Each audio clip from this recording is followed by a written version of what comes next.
Welcome to the Key Chapters of the Bible podcast. This is a daily podcast that's going through the key chapters of God's Word.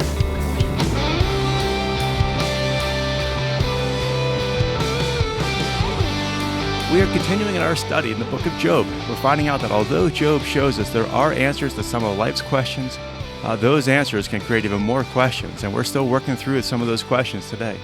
As we mentioned a couple days ago, the book of Job has three parts: a prologue, a dialogue, and an epilogue. We finished the prologue yesterday at the end of chapter 2. Now we're entering into the dialogue, and the dialogue likewise has three cycles of discussion between Job and his friends, and it begins here in chapter 3 when Job first begins to speak, and then afterwards they start to answer him, and this dialogue continues through the rest of the book of Job until the Lord shows up in chapter 38. So, chapter 3 opens with Job now speaking to his friends. These friends arrived at the end of chapter 2 in verses 11 to 13.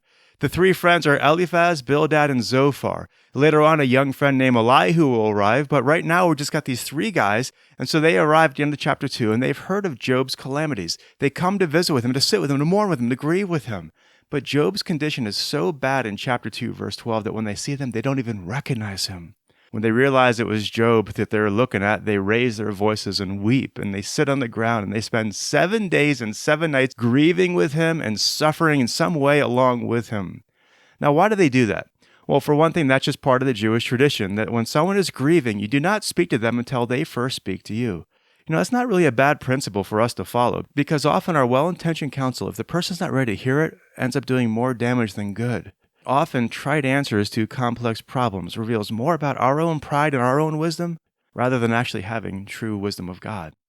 So at first, these guys seem like great friends. They're basically conducting what we might call the ministry of presence. They're sitting with Job, they're being quiet, they're just showing him their love and support of him. But then when they start to speak and we examine the source of their wisdom, we find out their counsel is rooted in their own opinions or the opinions of this world. They're really not helping him understand what's going on and understand how to grieve and just trust the Lord through this. And so this next section from here to chapter 37 is a bit of a mind twist. It's requiring us to go through this and see that there may be times when these guys do end up hitting the truth. You know, like they always say, a broken clock is even right twice a day. And so there are times they say things that are good and helpful, but by and large, what we're reading is actually an indictment on their kind of thinking.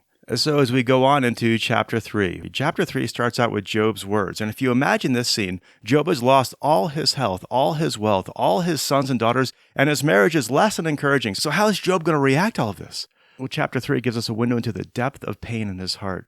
Most of chapter 3 is Job simply saying he wishes he was never born. Now, let me just kind of pause for a moment and just mention this is Hebrew poetry, and Hebrew poetry is not a lot like English poetry. In English, our poetry is often defined by the lilt and the rhyme of the words. Someone might say, roses are red, violets are blue, if you were a flower, I'd pick you. And we're like, oh, that's good stuff. In Hebrew poetry, it's about the ability to repeat and expand a thought and just turn a thought over and look at it from different angles and still expand that idea. And so a key to interpreting Hebrew poetry is watching for the subtle shift from one statement to the next and seeing what new ideas the author is introducing. And that's what we're seeing here. The rest of the book of Job is going to be Hebrew poetry, whether it's Job speaking or his friends or even the Lord, and they're going to take ideas and expand them and unpack them and look at them from all different angles. Likewise, I often find it's helpful to remember the context that the Jewish people would be hearing this. By and large, the average Jewish person's only interaction with the Word of God was when it was read to them by the priest. They didn't have personal copies of the Bible in their homes, and often they couldn't read anyway. And so if you imagine how this passage would be taught, it's going to be read to the people. We saw Ezra doing that in Nehemiah chapter 8. And if we understand that this was going to be read, it will make more sense. For instance, let's look at verses 3 and 4 and just read these out loud to just get a sense of how it might have been spoken or taught to the people. Job 3, verses 3 and 4 says, "Let the day perish on which I was born, and the night which said, a boy is conceived. May that day be darkness. Let not God above care for it, nor light shine on it." So you can see just changing our reading style helps us understand what's being said. As we understand, like at times we might be drowning in the repetition as we go through the book of Job, but when we pause and actually read it out loud and provide the emphasis on the subtle shifts, we begin to see what the author was trying to convey. And so the gist of chapter 3 is that Job wishes he was never born. Now, I chose this as a key chapter because it kind of represents the tone and just the general thrust of how this book is going to go. Probably should have also included chapter 4 because it helps us get a sense of the kind of dialogue that was going on between Job and his friends all the way through up till chapter 37. And if we glance over at chapter 4, Job has just finished saying he is so miserable he wishes he was never born. And his friend Eliphaz pipes up and he's like, just kind of summarizing, well, Job, you are normally so sagacious, but right now you're sniveling, and it's obvious to me you've sinned against God. And then that launches into a dialogue that at times can be troubling because all of these accusations and put-downs are flying around. It gets kind of sloppy and messy, and it's easy to get lost in what they're saying and missing the overall point of the book. So let me give a couple comments about the structure of this book and what to do with this whole dialogue between Job and his friends.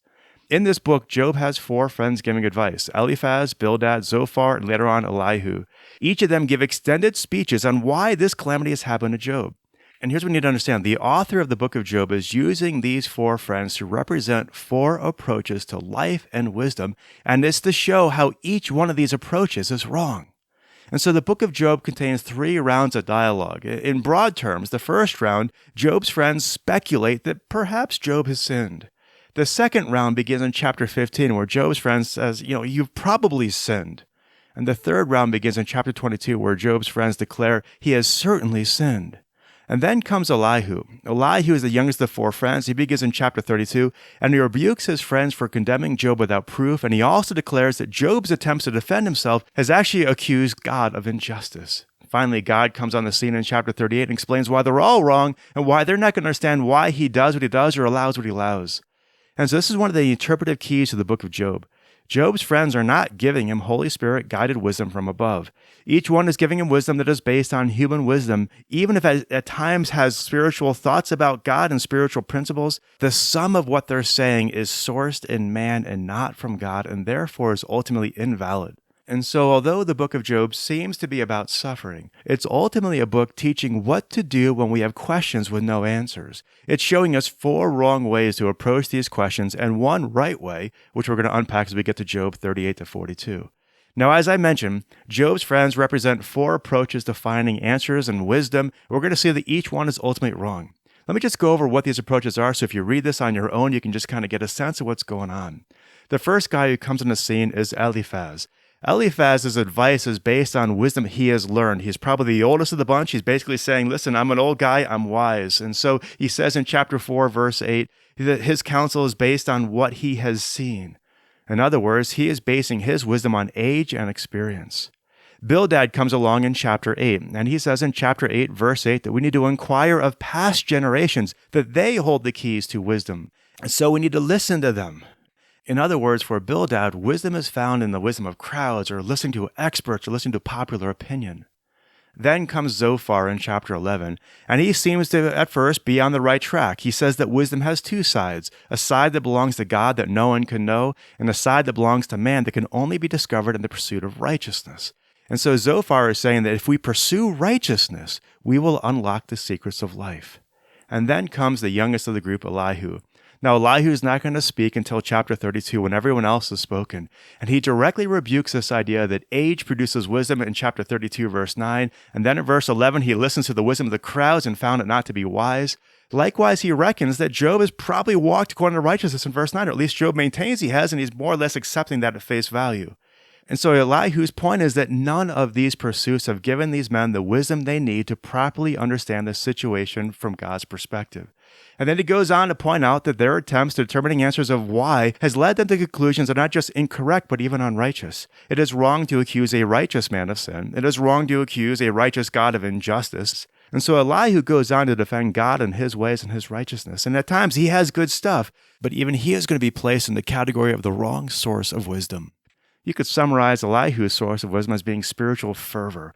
He believed that since he was passionate about his beliefs and he was zealous in defending God, he must be right.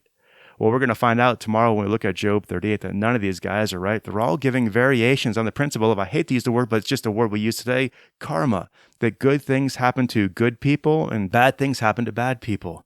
And so Eliphaz builds this point on the wisdom of age. Bildad builds this point on the wisdom of crowds. Zophar builds this point on the wisdom of righteousness. Elihu kind of condemns this teaching on karma, but only offers zeal and fervor in its place. Each of these guys, as I mentioned, will occasionally say things that are true, but this book is going to show that the sum of their thinking does not lead to an accurate understanding of why bad things happen to good people in the first place. So that's the book of Job in a nutshell. And as we finish our time together, since so often we like to end in prayer, how about going to the Lord and asking Him to give you understanding about where you tend to look for wisdom? Just think about where you're at and just prayerfully bring it before the Lord. Do you trust in your own opinions and experience for wisdom? Or do you trust what the experts are telling you, what the academics are telling you, what the crowds are telling you? Or do you trust in your own righteousness, that you're just a good person, you can figure this out on your own? Do you trust in your own religious zeal, that since you're passionate and fervent in your beliefs, that you must be right? Let's lay all of that before the Lord. Let's ask Him by His grace to seek wisdom from Him alone and to trust Him with the questions that we don't yet have the answers to. Well, on that note, we'll say goodbye for now. Look forward to catching up with you tomorrow as we go on to Job chapter 38. Thanks so much for listening. Hope you have a great rest of your day. God bless.